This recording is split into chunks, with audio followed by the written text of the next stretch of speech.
Hello friends. आज के video में हम एक बहुत ही इम्पोर्टेंट खुशी देने वाला हार्मोन डोपामिन के बारे में जानेंगे और ये भी देखेंगे कि इसकी बढ़ी हुई लेवल आज इंसानों के लिए खतरनाक बन गई है। इसका लेवल अगर कम हो जाए तो किसी काम में इंटरेस्ट ही नहीं होगा और मानसिक बीमारी पार्किंसन का भी खतरा हो जाता है। और अगर लेवल बढ़ जाए तो दिमाग में भयंकर बीमारियां आ सकती हैं, जैसे स्किज़ोफ्रेनिया या पागलपन।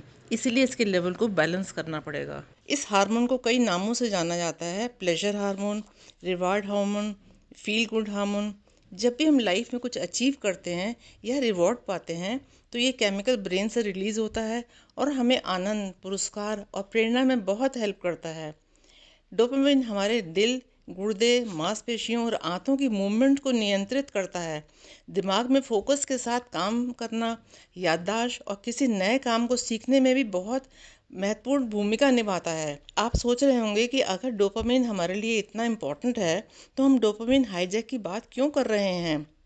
डोपामिन हाईजैक एक ऐसी स्थिति है जिसमें junk food, online shopping, video games, लगातार व्हाट्सएप, वेब सीरीज और रील्स देखने जैसी चीज़ें दिमाग में इसका लेवल इतना बढ़ा देती हैं कि इन सब की लत लग जाती है।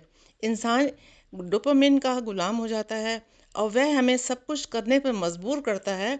यानी ये हार्मोन ही हमें पुश करता है वह सब करने को, और ये वार्निंग नहीं देगा कि बस करो नुकसान हो जाएगा, पर हमें तो दिमाग में सिग्नल मिलता है कि बड़ा मज़ा आ रहा है, और देखो और देखो। हमारे सपनों को छीन लेता है। बड़ी बात यह भी है कि आप खाली देखोगे ही नहीं बल्कि ढेर सारे लोगों को शेयर भी करते हो और उन सबको भी इसकी लत लग जाती है। ऐसे लोगों को फ़ोन स्क्रॉल करने में इतना मज़ा आता है कि वह बाहरी दुनिया से दूरी बना लेते हैं और सोशली भी लोगों से दूर हो जाते हैं, इरिटेबल रहते हैं और नॉर्मल चीज़ें भी इन लोगों को बोरिंग लगती हैं। बड़ी बड़ी जंक फूड कंपनीज ने साइकोलॉजिस्ट की मदद ली और अपने प्रोडक्ट्स में शुगर, फैट और सॉल्ट का ऐसा कॉम्बिनेशन बनाया जिससे डोपामिन लेवल बढ़ जाता है और बार बार खाने का मन करता है। यही चीज़ सोशल नेटवर्किंग साइट्स करती हैं। रिसर्चर्स देखते हैं कि कैसे ऐप पर लोग ज़्यादा जुड़े रहें और कंपनीज का प्रॉफिट बढ़े। टेक जायंट्स को पता था कि इस लत से बच्चे कंफ्यूज और डिस्ट्रैक्टेड रहते हैं, इसीलिए इन लोगों ने अपने बच्चों को फ़ोन से दूर रखा। फ़ोन की हर स्वाइप से डोपामिन हिट होता है। 2020 में रिसर्च में पाया कि 1 बिलियन से ज़्यादा लोग 3 घंटे फ़ोन स्क्रॉल करते हैं, बल्कि कुछ कंट्रीज़ में तो ये टाइम 4 से 5 घंटे डेली का होता है। और ये बहुत बड़ा पब्लिक हेल्थ इशू है जिससे मेंटल डिस्ट्रैक्शंस, एंजाइटी और डिप्रेशन बड़ी संख्या में देखे जा रहे हैं। 2024 में भी एक स्टडी गई और ये पाया कि इंडिया में 53% लोग स्ट्रेस में जी रहे हैं। इसमें सोशल मीडिया एडिक्शन का बहुत बड़ा रोल है। इन्हीं सब से हमें डोपामिन तो मिल रहा है पर हमें गलत दिशा में ले जा रहा है। हमने इस प्लेजर हार्मोन को गलत चीज़ों से जोड़ दिया और सब सुविधाएं होने के बाद भी लोग खुश नहीं हैं और स्ट्रेस और डिप्रेशन में जी रहे हैं। हार्वर्ड यूनिवर्सिटी में कई सालों तक इस हार्मोन पर रिसर्च की और ये देखा, जब कोई हाई डोपामिन वाली एक्टिविटी घंटों तक करते हैं तो कोई अच्छी एक्टिविटी जिसमें डोपामिन ज़्यादा नहीं निकलता उसे करने का मन ही नहीं करेगा, क्योंकि दिमाग तो ज़्यादा प्लेजर देने वाली एक्टिविटी में ही इन्वॉल्व रहना चाहता है। एक स्टडी में यह भी देखा गया कि जो बच्चे गेमिंग ऐप में ज़्यादा टाइम बिताते हैं उनके ब्रेन में ये हार्मोन बहुत ज़्यादा रिलीज़ होता है और उनके ब्रेन स्कैन में देखा कि इसके इफ़ेक्ट्स बिल्कुल ड्रग कोकेन के जैसे थे। तो अब हमें इस हार्मोन को डिटॉक्स करना पड़ेगा।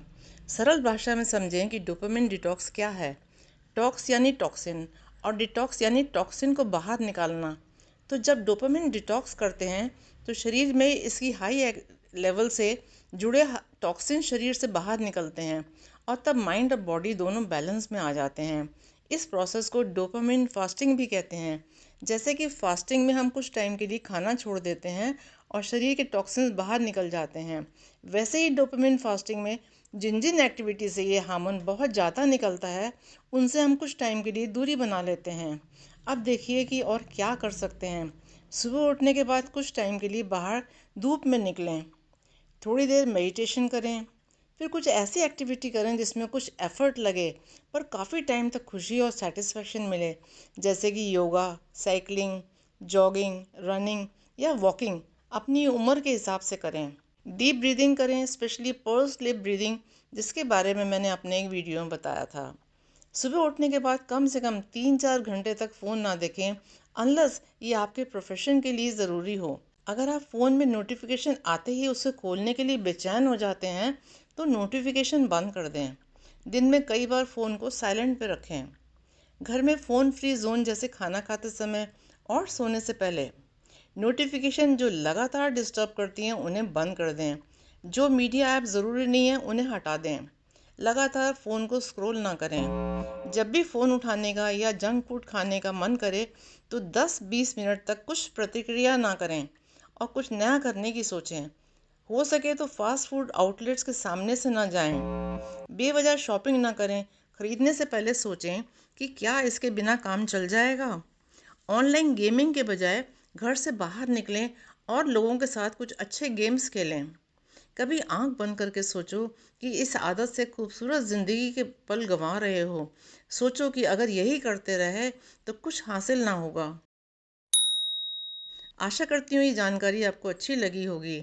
अपने कॉन्टैक्ट्स को भी ज़रूर शेयर करें उनके फ़ायदे के लिए। धन्यवाद।